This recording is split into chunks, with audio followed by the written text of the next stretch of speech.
everyone, and welcome to the Women's Soccer Show World Cup Kickoff. This is our first episode talking about all things World Cup as we lead into it, and we have got the crazy gang with us with Tim and Chris, and of course we had to invite Sarah as well. Lovely. But we're going to be doing all of our predictions for the World Cup, talking about Golden Boot, Golden Glove, you know, who's going to actually win the entire tournament from first impressions from these warm-up games that we've been seeing, as well as who's going to be the most fun to watch. So welcome, gang. Happy to be here. Happy we could find a time for everybody to do this. It's always a lot of fun. I'm always happy to be here with the one, the only super tornado, Sarah. Should we calibrate voices for everybody? So obviously, hopefully everybody's listening recognizes my voice and Allie's voice, but so they can make a distinction between Tim and Chris. Tim, Yes. What are you most excited to talk about today? I am most excited to talk about some of the maybe less heralded countries. I feel like this is a tournament where there really are a lot of teams that maybe aren't going to make it out of the group stages, but teams that could maybe pick some points off some of the giants. So I'm excited to kind of shine a light on some of those countries. We can always count on you for that, Tim. That's part of why we love you. Chris, other than Christy Mewis, what are you excited to talk about today? I took it away from you, yeah. You can't give away my answer. Very excited to continue to stump for our other show, Fits and Kits, that I host, and continue to make a plea for Christy Mewis to be on that show. I'm excited to talk about everything World Cup based because it's so close as we're recording this, and when it's going out, this is it's the most wonderful time of the year. It really is. I'm so pumped for this. As Allie said, this is our World Cup coverage. We're starting. This is it. It's hard for me to believe because the tournament hasn't begun yet. And we're like, our coverage is starting. But here we are. This is the beginning. We're dropping episodes every Tuesday and Friday. Obviously, if you're listening to this episode on Tuesday, you do know that. And today we are doing World Cup overview, preview. We did an 8-episode miniseries diving into every single group in depth, 1 episode per group. So if you haven't listened to that, go back and do that.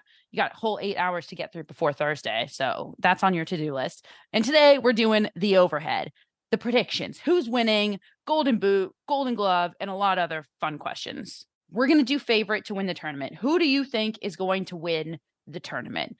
Who wants to go first? I don't want to pick somebody. I'll go first. And this really does hurt a little bit because as much as I don't want to pick the US, I think you're looking at a team that maybe we touched on this earlier when we discussed the Group E. Yeah. But I think they have a relatively easier path to the final. Mhm. And so that's a team that I'm looking at as they have the talent. They have, I think, a good balance in their group stage where they get to challenge against a lot of different types of opponents, different styles of play. And then they hit some of these teams in the knockout stages, potentially, of course, that might not pose quite as much trouble as a country like England, who could be coming up against France and Germany in successive knockout stages. That's a really tough path. So trying to keep my US centric hat off, though. That is the goal for me today, is really to try to take away from the US in terms of my predictions. But I'm going to go with Australia. I think this is a team that you kind of did a mislead here. I did it. a little bit of a bait and switch. So I think Australia is a team that is peaking at the right time. That's so important for tournament play. We have teams that maybe peaked last year. I don't want to say who, maybe peaked last year in the Euros a little bit. And we have teams that are really building up. Australia was in a really big drought maybe 2-3 years ago. They were not doing so well. Tony Gustafsson gets hired on and they are dropping a lot of games as he's kind of experimenting and bringing in new players. But now that work has paid off and we're seeing players like a Kyra Cooney-Cross, a Courtney Vine, Mary Fowler, some of these younger Australians who are really coming into their own and are really going to do some damage at this tournament. I love that pick, especially because in that friendly, I feel like you could see what the energy is going to be like in their home stadium, playing in front of their home crowd, and it's going to be a lot for any team to overcome. Yeah, the 1-0 knockout, not knockout, sorry, the 1-0 friendly win recently against France on home soil, sellout crowd. I feel like they know that that energy is there and behind them, and they're going to use that, and that's going to be their fuel to make it through the tournament. Yeah, but as we learned from last World Cup, home advantage means nothing because France were terrible last World Cup. Like I think they had an awful tournament. So France is an I think anomaly, though. France is I think just awful France. too is maybe maybe an inaccurate portrayal of their tournament. Did they perform up to expectations? No, but they did go out to the eventual winners of the Yeah. tournament, and I think there is something to be said about that. They also had some big turmoil with their coach, and we'll get. I mean, we've talked about that before, but hopefully that's not an issue this go around.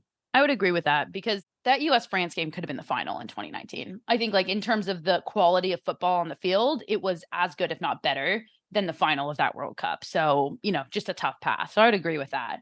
Did anybody else have Australia? I can't wait to talk about their group. You kind of alluded to that, Tim. I'm so excited for their group. I think that's maybe my most anticipated group to watch.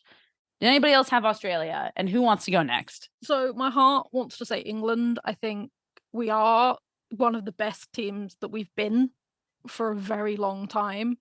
Yeah, we are missing some key players, but I don't see we have managed to replace them, and we are still the same core that won the Euros, and that is of course going to give us confidence that we're bouncing in from another tournament win. My head is saying it's arch rivals Germany.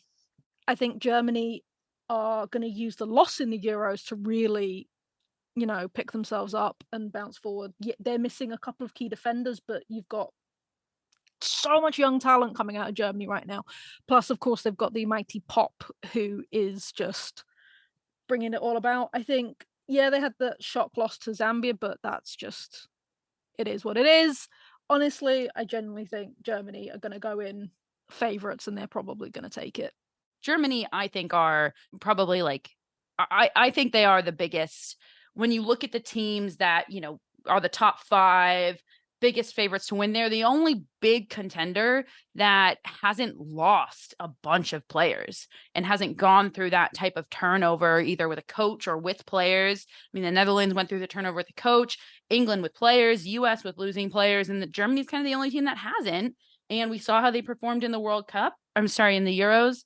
And, it makes a lot of sense. Yeah, my only question about Germany, I guess, is that they seem to kind of default back to their veteran superstars in moments of like on the biggest stage, in the biggest moments. They have all this young upcoming talent, like players like Oberdorf, and I guess Julia Gwynn's injured right now, but they have all these young, really good players, great midfielders, Clara Buell, but and they actually had to leave some really, really big names off their roster. Linda Dahlman didn't make it. Tabia Weismuth didn't make it. So really good attackers did not make the squad just because their talent pool is so, so deep. But in the biggest moments, these up and coming younger players tend to kind of freeze in the headlights a little bit. And then they fall back and rely on your Alex Pops, your Svenja Huths to really step up and make those big moment plays in those big moments. Mm-hmm. And I'm wondering, at what point is that not going to be good enough? At what point are you going to need some of these next gen players to step up and take that mantle? And I have not really seen an indication that that's a realistic task for them yet. I mean, it should be on paper. They have the ability, hands down, the depth. I would say them and the US are the deepest rosters in the tournament, but I am just still waiting to see it, I guess. That's interesting, actually. I hadn't really thought of it from that perspective. I guess I kind of agree, but I guess overall, I don't necessarily. I think that the main reason we've seen that is kind of like how we saw Pop come in like the superhero in the Euros, but that's only because Schuler got injured. Schuler was performing incredibly well. And I mean, England beating Germany in the Euros 2-1, it can't be hung on the shoulders of, Schuler.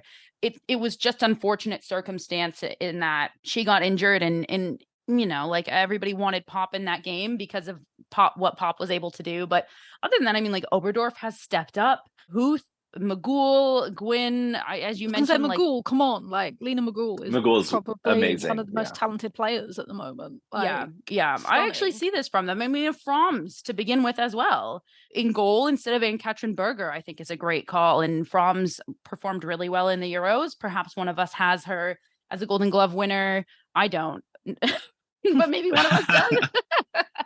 I want to clarify my statement. I think they're a very realistic winner. That's just my only question about them is that I think that them win tournament is very plausible.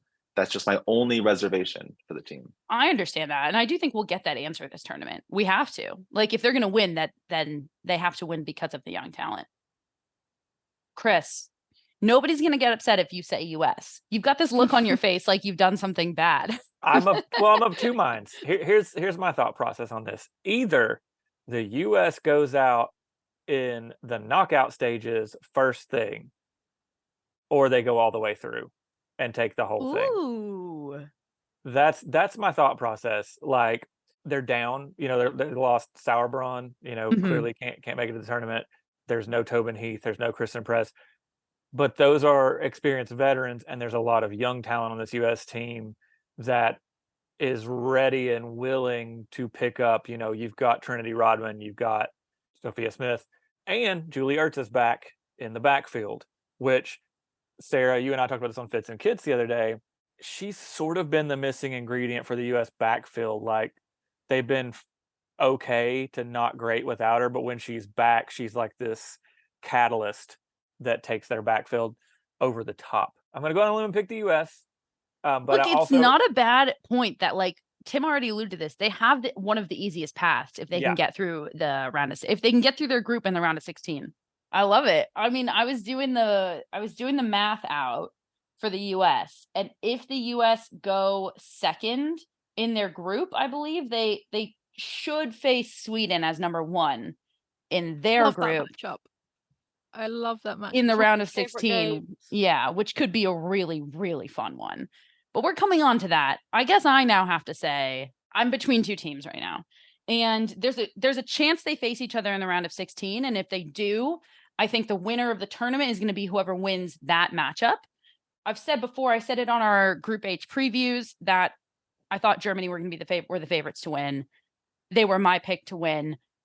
Despite the loss, they kind of still are. I think it's all going to come down to who advances first in the France-Brazil group. And if France advances first, it's going to be a Brazil-Germany matchup, most likely in the round of 16, which I am just over the top excited for.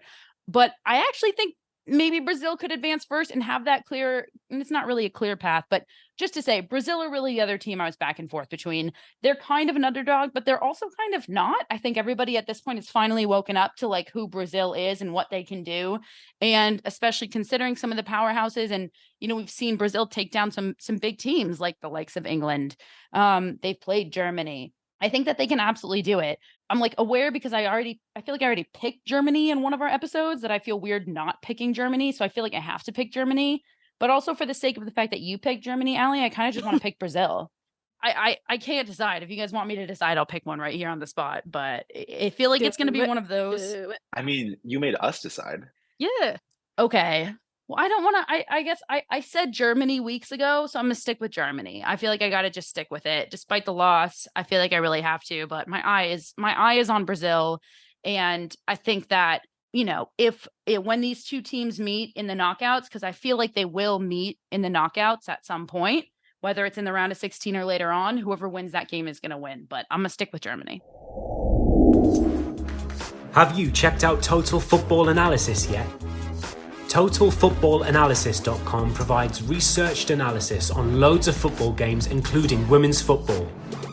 Want to know why Miedemar scores so many goals? Do you want to explore how City have turned it around this season? Head over to TotalFootballAnalysis.com and sign up to learn more about the beautiful game. We have a special discount for listeners of the Women's Soccer Show.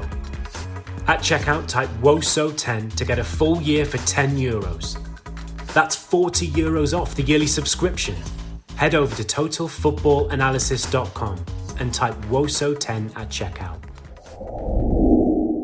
Moving from who wins the tournament. I can't believe we just spent that much time on who wins the tournament. We've got so many other questions, you guys. Okay, let's do like rapid fire. We've got who wins the tournament. We all just did that. Let's do Golden Glove. Merps. Hands down, it's going to be I've also got Merps. Mary Earps, It's actually. going to be Merps. Like, Especially considering how England have been playing and they haven't scored a goal in their past 3 games. And the Which I'm only not way they're concerned going to about. make I know it you through are, but- I'm concerned for you, but well, that's another topic. yeah, but no, Merps, the way she's been playing, the way that she is, Yeah. is like hands down. I don't think there's any question it's going to be. I think Mary she's Earps. one of the best goalkeepers in the world. Her and Kaylin Sheridan are probably neck and neck for me in terms of the best goalkeeper in the world. And I think England, if they make it far, Mary Earps is going to have a massive tournament. Like I said, especially considering they haven't been able to find the back of the net. So I think it's Mary Earps. Tim, Chris? I actually also have Mary Earps. I hate to be the No, 3 in a row don't- kind of situation Don't here. be So sorry about it. I was also looking at Sheridan versus Earps, and for me, the biggest difference is confidence. You know, you see that and you feel that from Mary Earps. You can Yep. see her posture, her like how she's directing her defenders. She just exudes confidence, and I don't quite get that same level from Kaylin Sheridan. Nothing against Sheridan. She's an incredible goalkeeper. She's obviously in the conversation as a top 2 in the world right now for me. But for me, the slight edge goes to Earps. I think too, you look at the group D, and we know Haiti has some really fun attackers. We know Denmark has fun attackers like Pernilla Harder. I think Earps is going to get a lot of chances with maybe England's not first choice back line. Obviously, Williamson is out. She's going to be called on to step up and be a big shot stopper and big organizer. So I think based on the level of responsibility she is shouldering and her inherent characteristics, I'm giving it to Earps. Just to be contrary, I'm going to pick Kaylin Sheridan. I love it. NWSL Keeper of the Year. Canada's clearly #1 goalkeeper. I say that because I've watched enough Kaylin Sheridan in the NWSL and enough Canada games to just like what Tim, I do understand you saying she's not quite as confident, but I think that this is the World Cup and people step up in those situations. And I like the Canadian team. I don't see them going all the way, but I see them going farther than people may think. I think that'll help Sheridan's chances of winning Golden Glove. So Kaylin Sheridan. I love it. I actually wanted the contrary. I know we've discussed on this podcast as well before that I think that Canada has, like you said, Chris, one of the strongest defenses in the world. Their center back pairing, their outside backs, their holding midfield play, it's all really, really solid. So I wonder, is Sheridan not going to be called on quite to the same degree, which might limit her visibility in terms of getting an award like this? It's kind of a delicate balance. You know, you want your team to be really successful, which should limit your chances against your scoring chances against you, but you want them to kind of have enough chances against you to let your skills shine. It's kind of a weird balancing act, I guess. I'd also don't look to know. their group, kind of like Tim, how you were looking to England's group. You look at Canada's group, which we've already alluded to being such a fun group, probably the group I'm most excited to watch. You've got Australia, Ireland, Nigeria, and Canada. This is like an anything goes group. So out of all of the groups, I think it's the most unknown if any team is going to advance, because a lot of these teams, like I really see Australia and Canada as pretty equal. Ireland can do anything in this tournament. So it's more of a question mark if Canada does advance than it is a question mark in England's group if England advances. And to win these awards, you probably got to get out of the group stages. So that's the only reason I went Merps over Sheridan. But I love that you picked Sheridan, Chris. And I love what you said about it. I mean, a lot of people I think would argue that she is the best in the world. Casey Stoney said so. All right, from Golden Glove to Golden Boot. This one I think is more difficult. I feel like we're gonna have a lot of different answers here. I wrote a few names down. I'll go first. I was between Pop and Kerr for obvious reasons. I think it's gonna be Kerr in Australia, and I think it's gonna be beautiful. I think Australia's gonna have a lot of other goal scorers, but I think they'll make it pretty far, and I think that she will end up getting that award.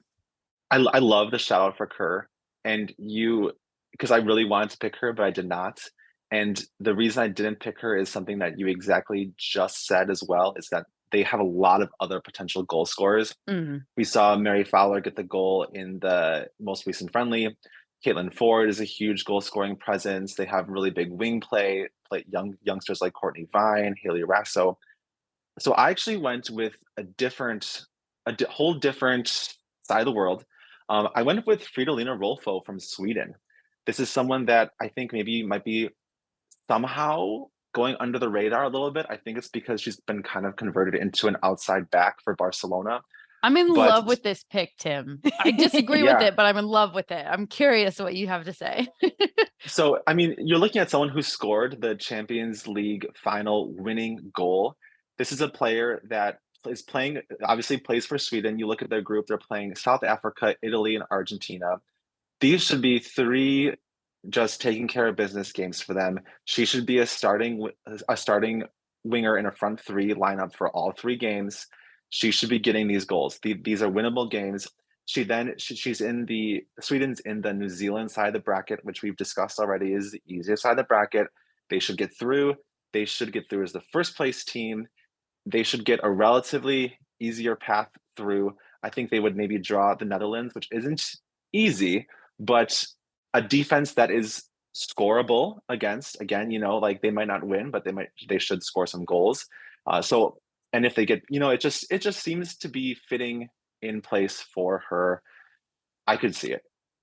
The only reason I'm curious about that pick for you is because I feel like we've had a lot of conversations about how we don't think Sweden's going to be great this year. Yeah, but it's just that like their group is set up for them. It just that like this is as the games get closer and closer and closer. Yeah, it helps to make it farther because you're physically playing more games. But as the farther you get, the lower and more closer score lines get. Really, who can knock in some goals at the group stage and then maybe get one or two more goals and then the knockouts, and that's usually your winner, I feel like. So if it was just group stage games, I'd maybe even go for a flyer like Barbara Banda. Obviously gonna rake in some goals, or her teammate Rachel Kunandanji. But like I'm just gonna go with Rolfo, a more proven entity, has been playing lights out for Barcelona, can play all over the pitch. It just seems to make sense. I didn't want to go with Kerr just because she has a lot of other options on her team. Love that call out, Tim. Despite not Australia having a lot of other goal scorers, I still think Kerr can knock them away. Allie, is Allie picking somebody from England? Of course I am, except for I think it's going to be a battle of the Kirsty Mewis team, which is going to be between Sam Kerr and Rachel Daly. Rachel Daly had the season of her life playing in the position that she should be playing in the WSL. And I think she's going to take that confidence and she's going to run with it. I know you have some skepticism because of how the last friendlies have gone, but that's not the point of these friendlies. The point of these friendlies was to sort out our back line because our back line was missing some key pieces in Millie Bright, Leah Williamson, and it was how we were going to play about that. That's the point of these friendlies. And I think Razza D is going to step up and show, especially as Tim said, in the group stages, she's going to bang out goals in the group stages and then get a few as it goes on. So it's between Kerr and Rachel, and I'm going to stick with my countrywoman and go Rachel Daly. I love it. Razza D for president. Razza D for president. And while my love for Rachel Daly is well documented, if you've ever listened to this show, I will go with Christy's current partner. I genuinely thought you were about to say Christy Mewis, and I was Oh my god! Yeah, I'm gonna pick the queen to get golden boot, even though she probably will barely see the field. Unfortunately, no, I'm going to Sam Kerr, and I think I think that's all I need to say. Sam Kerr. I'm shocked none of us picked Alexandria Pop, but I love it. Moving on. I also want to say real quick too. I noticed that none of us picked U.S. players. And I think the biggest reason that I did not pick a US player, it's not because I don't think US is going to score goals. It's that I just think that isolating one main scoring threat on the US is different. I think they're going to share the love a little bit. You might have, they might be a top 2 or 3 team in overall goals scored, but I think that it's just going to be spread out more amongst, obviously Sophia Smith is your star right now, but Rodman, Williams, Morgan, these are Alyssa Thompson. These are all players that can get goals. And I just think that it's not really realistic to pick a single one to be the Golden Boot winner. Love it. I agree. All right. I'm taking a wider lens just in the entirety of the tournament. And this doesn't have to be one answer. This is like, you can pick multiple if multiple come to mind here. Is there a team that you are most excited to see play? South Korea. Ooh, tell us why, Allie. South Korea, because I was watching their warm-up games right now, and they are playing in a way I've not seen them play ever. Is the honest answer. The goal that got them their win in their warm-up game was such a beautiful, like, belting ball. They've been better defensively. They are scoring goals. Do I think they're going to win the tournament? No, but I think they're going to be one of the funnest teams to watch because they have upped their game for this tournament in a way that I couldn't have predicted. And the teams that they're going to be playing against in the groups, I'm excited to see how that's going to battle out. So for me, South Korea is going to be one to watch and maybe have as your second team because they're just going to be so much fun to watch. I love that call out. I mean, I'm picking Brazil. For anyone who has... It was you or me that was going to say that. Yeah, this was like, for anyone who listened to our Group F podcast preview, this is the team for me that I just love watching the most. I think they're so fun, so rich in energy and creativity. And I think that they've finally found a good coach for them. They finally put the pieces together. I think they're going to be a lot of fun this tournament, taking nothing away from other teams that are kind of up and coming and really fun. I mean, like your Hades, your Zambias, these are all really fun teams. I'm interested for South Korea now, Allie. You sold me. I can't wait. Yeah, they're so much fun.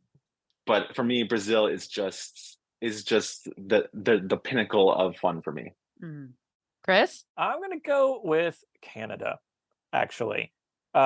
They've got something to prove to Canada overall with the state of their federation.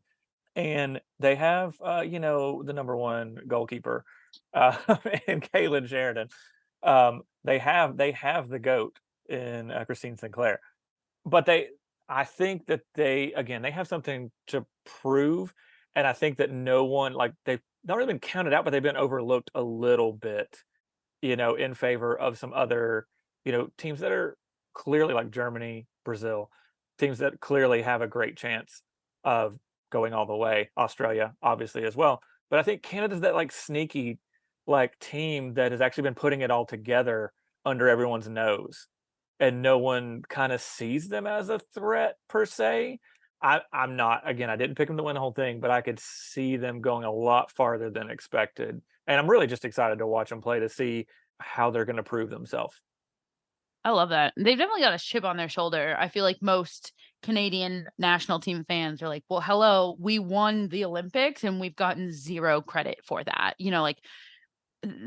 I think that of all the teams that have won like a world tournament, obviously the Olympics are different. It's much smaller, but they won a world tournament and they've really been forgotten about ever by since. Their own federation. Oh dear. Yeah, for real. They're relatively healthy too. I think you look at this Canadian team, and aside from the fact that they are pissed beyond belief and out for blood, but they're a relatively healthy team. I mean, I look at their squad right now, and I think they have 3 notable absences, but all in areas that they have really adequate depth. You have a player like Janine Becky who's out, but they have other wingers. Nichelle Prince is back, Deanne Rose is back, Chloe Lacasse is doing so well, just signed for Arsenal. Then you look at Desi Scott, she's out, but Quinn and Sophie Schmidt are adequate defensive midfield presences.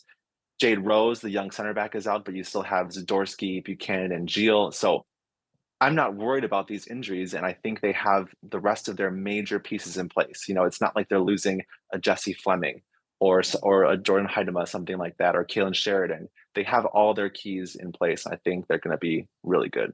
Plus, do it for Sync. You want to do it for because Christine Sinclair is another player that has like screw allegiances. There is so much love for Christine Sinclair, so it's like, do it for Sync. And for their middle finger to the Federation. We love to see that. We all know we love to see that. I've got so many to call out, you guys. I mean, I second everything all of you just said. Like, I'm excited for all of them. Allie, you also warmed me up to being excited for South Korea. Like, I'm sold now. I think we've all been really excited for Zambia, and not just because of Barbara Banda. Like, I think mainly because of Barbara Banda. But then seeing how explosive they were against Germany, they're just a fun team to watch. So obviously I'm going to throw Zambia in there. very excited to see Australia on their home turf. Same with New Zealand, for the record. I mean, other teams that I guess we haven't called out yet. We've already called out Brazil. I guess that's kind of, I'm excited to see Colombia. We talked about them in the group previews. I think they're going to be explosive. Why are you laughing? I'm just laughing because I think if you're Irish, you're definitely not excited to see Colombia Or after you what happened are. this week. Or you are, and we're all excited to see Ireland play.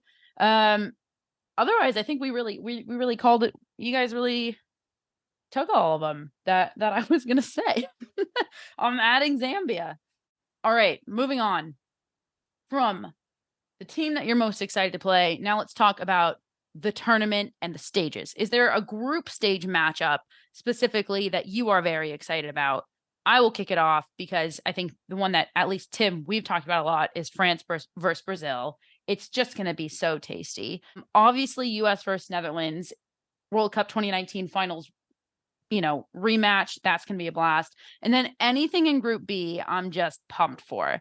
Australia, Ireland, Canada, Nigeria. You put any of those two teams against each other, and I want to watch it. So I think for me, those are the group stage call outs that I'm going to be most pumped for.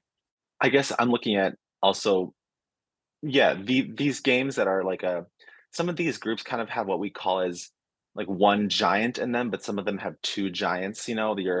Your France versus Brazil, your USA versus Netherlands, your Australia versus Canada. These are kind of two giant groups versus one giant groups like Germany or Sweden. But for me, I'm also trying to look at some of these groups then because they only have one giant. That second spot is really up for grabs. And I think some of these matchups for that second are really going to help decide that second spot. For me, I'm actually looking to England's group, Group D, and I'm looking at teams like Haiti, Denmark, and China. And I'm like, wow, okay, these are three teams. Denmark probably on paper has the advantage, but maybe it's a team that's underperformed in recent years. They have had some good friendly performances against top nations, but have they really been able to take that to actual tournament play? Maybe not so much. So a team or a game like Denmark versus Haiti, I think could be so exciting and so fun because the styles are just so different and so contrasting. And both of those teams for me have a legitimate shout at that game. I think Haiti are going to come at them with something so unexpected and so dynamic that they're not going to know what hit them.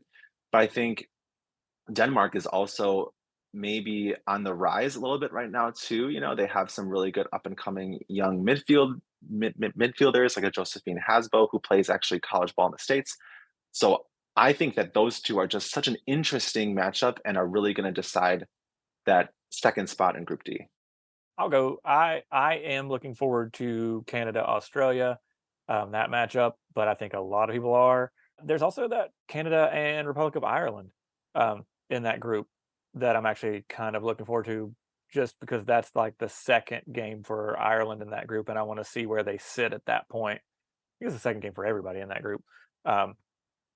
That group's going to be the most fun to watch, like you pointed out. Am I looking forward to US Netherlands? Yes. Am I going to kind of watch it like with my hand over my eye a little bit? Like, yes, I'm going to do that. But as far as excitement, Canada, Australia, like that should just be, it should be insane. Yeah, totally. I have two really random picks. I'm going to go completely off base and thing. So my first pick is Zambia versus Japan, just because the two clashing styles that those two play, that's going to be a good match. That's going to be really well played. It's going to be really exciting regardless of what the scoreline is. So I'm super excited to get up stupidly early on a Saturday to watch Zambia versus Japan on that one. And then my other one is, I've mentioned them before, but it's South Korea versus Morocco, because again, they have such different styles of play. I'm excited to see how they work out. So yeah, those are my two picks. We talked a lot about that whole Group H, Allie, and how it's not even South Korea versus Morocco, South Korea versus Colombia versus Morocco. All the battle for second, like you were alluding to, Tim, especially in Group H, is going to be really, really fun. Yep. All right. And our final question here, from group stages to knockout, is there a knockout matchup that you are hoping for? I For kick me, it off again. it's Go for it. Go for it. oh, for me, it's absolutely there is a permutation where Brazil and Australia play each other, and I think that that would be so much fun. These teams What do you are think, like a actually 10-9 scoreline or something? who knows? Who knows? Honestly, maybe. Maybe anything can happen. These teams have actually become really big rivals over the last 5-ish years. They played each other several times. From what I can gather, there's actually a fairly large Brazilian population living in Australia. And when Australia has hosted Brazil in recent years for friendlies in Australia, there's been a really, really big Brazilian turnout at those games. So I think that that would be such a fun matchup. Again, two of my favorite teams in this tournament, both teams that I could see winning it all, both maybe seen as, I don't want to say non-traditional powerhouses in the women's game because they've been big teams for a while. But you always think of US, England, Germany, Sweden. These are the teams that first come to your mind when you think of a potential champion. But I think these are two teams that do have a very realistic shot of winning, coming head to head possibly, and it would just be so fun. You got me so excited for that. I hope that's what happens. It's going to be an absolute blast. And then Allie, I said to you, because I was doing the math out, Yeah. which is I'm going to be in Sydney, and I was like, when do I see the US? When do I see England? And I was doing a lot of tournament math, and I ended up doing the math out to see that when the USA meet England, if that happens, the only way that could happen is in the final. So if that ends up being a final, which, like, I think we can all be honest here, I think the odds of that are pretty low to get a US versus England final in this tournament. But if that happens, it would be hilarious and just fun for us as a podcast. Yeah. So obviously I'd be pumped for that. I'm holding out hope that the final is US England. Yes, Just that I can so get this behind. podcast can go to war within itself.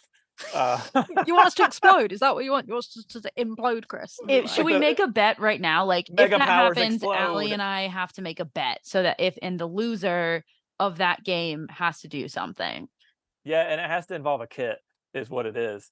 The Just thing is, though, because- it can't because I already wear a USA kit, so that's like. I gonna didn't be... mean a USA kit. That's not what I said. I just said a kit. You're gonna make me wear a San Diego wave with Morgan on the back. Yes. Oh, and we'll have an entire Fits and Kits about that. I'm gonna go ahead and just. I go would buy a pay bunch to of- see that. Yeah, I I'm would gonna go ahead and pay just go money. buy a bunch of Alex Morgan merchandise to start mailing it to Allie. Replica of that stupid Statue of Liberty. Oh, okay. Even I don't. Go That's the for thing. that. Every American fan I've spoken to is like, "This is so stupid. That's This stupid. is so stupid." Maybe we just get Allie a t-shirt with that photo of Alex Morgan as the Statue of Liberty on the t-shirt, and then Allie has to wear that around. I think it'd be worse Maybe. if you got the tea sipping photo. Oh yeah, we'll do that one. Oh, We're doing that one. Doing Yeah. that one. There you go. There we go, everybody. We all want US versus England now. So that there's some kind of bet has to be made like that. Now That's we've got what to figure out what Sarah's gonna do. Yeah, what does Yeah. Sarah have to do? That's the Come thing on. is I've got more love for England, I think, than Allie has. But for the again, you don't have US. to wear an England kit. It just has to be something kit. Yeah, I'm like trying to think related. who you don't like. I got more love for England than you do for the US, clearly. What about like a Millie Bright Chelsea jersey? Or I don't mind Spurs. it. If you I don't don't- like Arsenal. Spurs. Well, Spurs Ooh. aren't as good. Like they're not like a top of the WSL. No, but if you're an powerhouse Arsenal fan, you country. really hate Spurs. It doesn't matter that. Wait, they're is top. Sarah an Arsenal fan? She No, she brand new is, but information, like right? it's kind I of am, different, I but guess. yeah, it's different. It's different for us in the US when we claim, like, an English team. It's different than when the English have an English team. How about a Steph Houghton Man City jersey? Don't do that. Oh, that's it. There it is. Found That's it. I That's don't the listen. one. For anybody Found it. listening, I have a lot of respect for Steph Houghton. I really do. Who is still going to Australia? I'll think of she? it. I'll try to think of something that's There, equivalent. no, that's a great bet. Alex Morgan for Allie, Steph Houghton, Man City for Sarah. I love this. You all heard Yeah. it, listeners. You heard it first. Yeah, I don't know that's what we're it is doing. because I'd be proud to rep like a Houghton English jersey, but for some reason it's the Houghton City that I just Exactly, that's the makes My point. skin kind of crawl. That's the point. And that is it for us here at the Women's Soccer Show. This has been the kickoff to our coverage of the 2023 Women's World Cup, which makes me so excited to say I can't believe it's actually happening. The next episode that we'll be dropping will be Friday, and it will be covering some of the games that have been played already in the World Cup. I can't believe it's happening, everybody. We are here. Let's do it. For Chris, for Tim, for Allie, I've been Sarah, and this is the Women's Soccer Show. Thanks, everybody. Good night.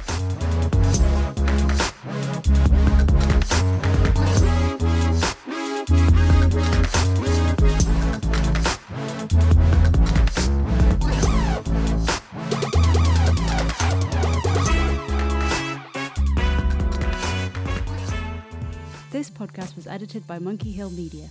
Visit monkeyhillmedia.com for more information.